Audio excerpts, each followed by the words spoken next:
Hey everybody, I'm here to talk about American Horror Story, My Roanoke Nightmare. If you're new to my channel, please like, comment, and subscribe. I will be back every week to talk about every episode of American Horror Story.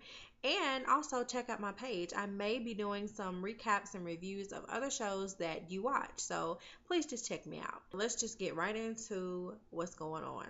I like the fact that they are doing a confessional kind of story. You have the actors who are playing the real life people, and you also have the actors who are playing the reenactment of what they're talking about happened. So I like that format of how they're telling the story because it makes it seem like it's a true story.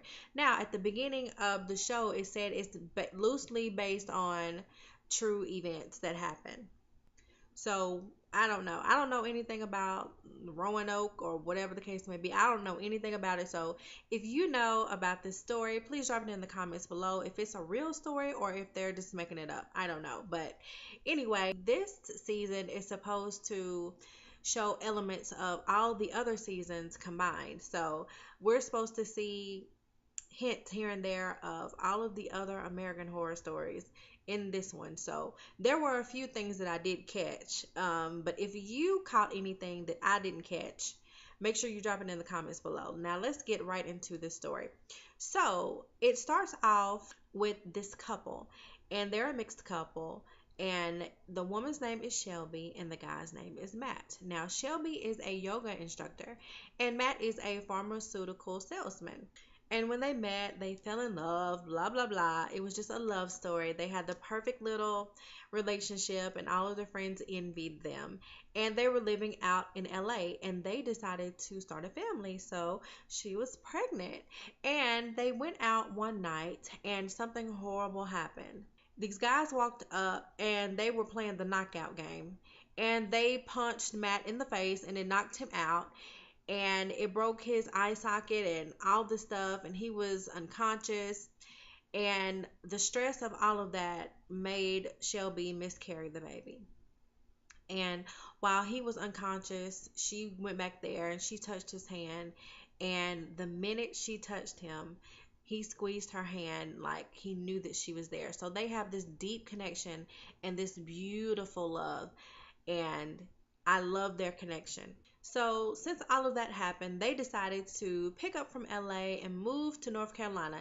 Now, this is where I seen the first little nugget of a previous season. Now, tell me if I'm wrong, but was the place that they moved from, was that the hotel from last season? It looked like they were living in the hotel. Y'all let me know. And then once they moved to North Carolina, they bought a house, and the house is from the Coven. Is that right? Y'all let me know, but that's what I think. So they find this house, and they make a bid for it, and they outbid everybody. And there was some, hillbillies that wanted the house, but the mixed couple, they outbid them, and they were salty about it, but they were like, they'll get over it. And right away, Shelby said that she did not feel a good vibe in that house, which, of course, girl, it's the Coven house. But anyway, so immediately weird things started happening, of course, in this house. Let's see. Let's talk about the first event. The first thing that happened was, they were upstairs, breaking in a new house. All right. And they heard these noises outside. So he gets up and he runs outside, and his trash bins are all, torn and shredded and messed up. And all of a sudden, this trash can comes hurling at him out of nowhere. He don't see where it came from, who did it. He just assumed it's somebody racist in the town because, they are in the South, North Carolina. Okay. So that happens. And then there were some things separately that happened just to Shelby. So while Shelby was at the house by herself, there was a hailstorm. And when she went outside to look at the hail, she noticed it was not ice, it was teeth. Y'all, now I went, excuse me, why you ain't packing up your stuff right now? Girl, it's raining teeth outside. Why are we still here? I don't live here no more. I don't live here anymore. That's what I would have been saying. But anyway, So when her husband gets home, she tells him, it was raining teeth, and he just kind of looked at her like, "Well, girl, I don't see no teeth around here. What are you talking about?" Okay, that was the first thing that happened to her by herself. The second thing came when he went out of town for the first time, and he stayed overnight wherever he was going. And she had cooked herself dinner. She made her a glass of wine. She went out to the hot tub, and she was just laying in the hot tub with her little glass of wine. And all of a sudden, honey, somebody pulled her down in the water, and they were trying to drown her. Now, she saw people standing over her with torches. And so, when they let her go, she got up, she struck out back to the house, she called her husband, she called the police, she called everybody. And the police said they couldn't find no evidence of any footprints, anybody being around that hot tub. Okay. And so when Matt got home, he was like, what happened? So she told him what happened. And he's like, but babe, they didn't find any evidence of blah, blah, blah. And she just looked at him like, so you think I'm lying? And he was like, "No, I believe you. I'm sorry. I doubted you, for a second, but I believe what you say." So that was very touching because I thought, oh, here we go. It's going to be another instance where sees things and he don't believe her, and she's really seeing things and it's going to get out of hand. But no, he was on her side. And I was like, see, I like this bond that they got. I'm glad that they together with it, but he's still kind of doubtful. So he puts up cameras around the house just to make sure nothing like this happens again when he's gone. Now, the second instance that happened was at night again. Matt woke up and he heard these pig noises. It's almost like a pig mixed with like a horse or something, this noise that he hears. But anyway, he gets up and he goes to the front door, and there's a dead pig laying on the door. So he don't tell Shelby about it. And he takes that dead pig in the woods and he buries it. Now, after all this stuff happens with Shelby, Matt doesn't feel comfortable leaving her at the house by herself. So he calls his sister Lee to come stay at the house while he's gone. Now, let's talk about Lee. She got addicted to painkillers because she got hurt on the job. She used to be a police officer and she got hurt on the job. Now, her and Shelby don't really like each other. It's like Lee feels like her being a yoga instructor is not a real job. She just, I don't know, she just don't care for her too much. But she's there for her brother to, kind of help out because now that they live close, she feels like, okay, I want to be close to my brother. So one night while they're in the house, they both start hearing these noises. But they kind of got into an argument because Lee is a recovering addict. And I'm guessing that she had a problem with alcohol as well. So she had asked Shelby not to drink in the house, just to kind of keep her on her path because, she could slip at any moment. So while Lee was in her room, this bottle of wine comes rolling in there and she's like, oh, okay, so now you're gonna be disrespectful. So she was really checking Shelby, but Shelby was like, girl, I did not do that. I don't know what this bottle is doing in your room. Maybe you had it. So while they're going back and forth, they start hearing noises. And about that time, the cameras that Matt had installed, he got an alert on his phone. So when he looked at his phone, he seen all these men coming towards his house with these torches. So he's freaking out. See, now he knows that his wife wasn't lying when she was talking about these men showing up with these torches. And so he's trying to call them and they're not picking up the phone. They done ran in the basement and the people done shut the door and locked them in the basement. And when they go down there, this video is playing. And now this video is of this man running through the woods.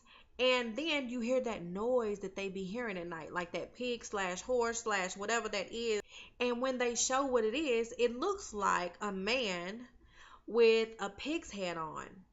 And the guy that's filming, he falls and he's like, I finally caught you. I finally caught you.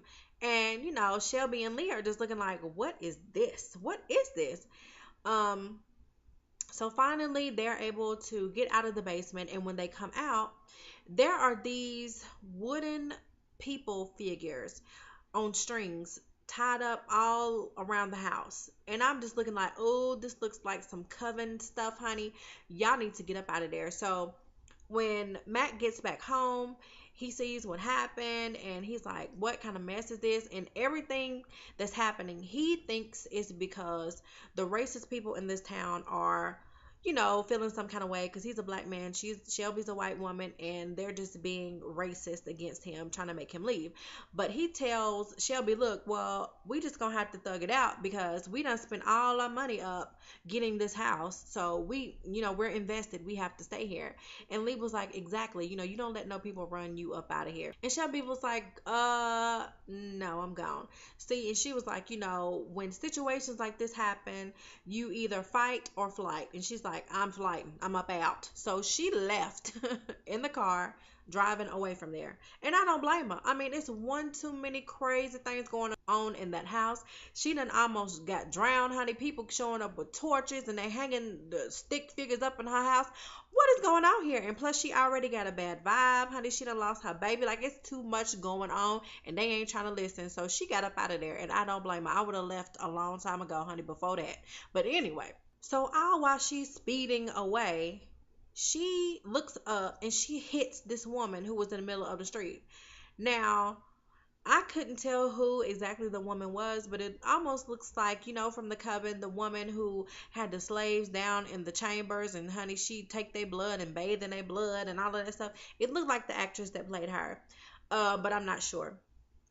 But anyway, so Shelby hits this woman and she immediately feels bad and she gets out and she goes and follows her into the woods.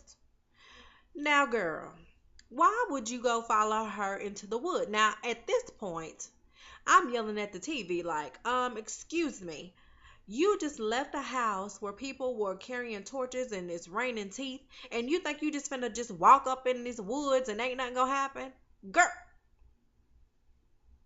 Okay. So, like an idiot, she follows this woman into the woods.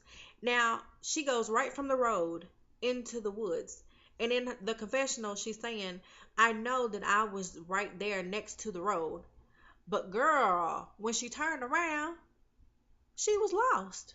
Now, how you get lost and you just walk straight into the woods? See, And then she got surrounded by all these people with torches. And that's how the episode ended.